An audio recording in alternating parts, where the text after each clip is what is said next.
और नाज़रीन, कराची में नई सड़कें तामीर तो नहीं होती बल्कि मुख्तलिफ शेपियाँ लगाकर कारपेट कर दी जाती हैं। 3 रोज़ कबल कारपेट होने वाली सड़क की बदतरीन सूरत हाल का अहवाल बता रहे हमारे नुमाइंदे कफील अहमद।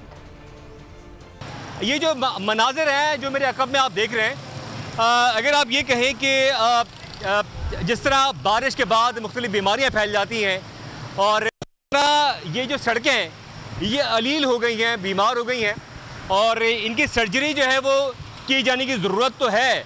ये तमाम मनाजिर, ये रोड चेहलम से 1 रोज़ कबल तामीर की गई थी। अब चेहलम से 1 रोज़ कबल तामीर की जाने वाली जो सड़क है उसका हाल आप देखें। मतलब ये कौन सा मटीरियल यूज़ किया जाता है कि जो 2 दिन में बर्बाद हो गया बारिश के बाद। मतलब एक बालिश का भी डिफरेंस नहीं है इसके अंदर। अगर आप देखें ना, ये एक बालिश का भी, तो ये इतने इसमें गड्ढे पड़ चुके हैं और किस तरह ये तमाम रिक्शा ड्राइवर, मोटरसाइकिल सवार, बूढ़ी मर्द ख़वातीन यहाँ से जा रहे हैं। भाईजान अस्सलाम वालेकुम, ये जो सूरत हाल है क्या कहेंगे, अजियतनाक कितना है? हर चीज़ में महंगाई कर दी है इन रोडों का। यह हाल है, इंसान घर नहीं जा सकता, काम पे नहीं जा सकता। और शहरी मुतालबा करते हुए दिखाई देते हैं कि इनको सड़कों को असर नो फौरी तामीर किया जाए, इसलिए कि इनकी सर्जरी की बहुत ज़्यादा ज़रूरत है।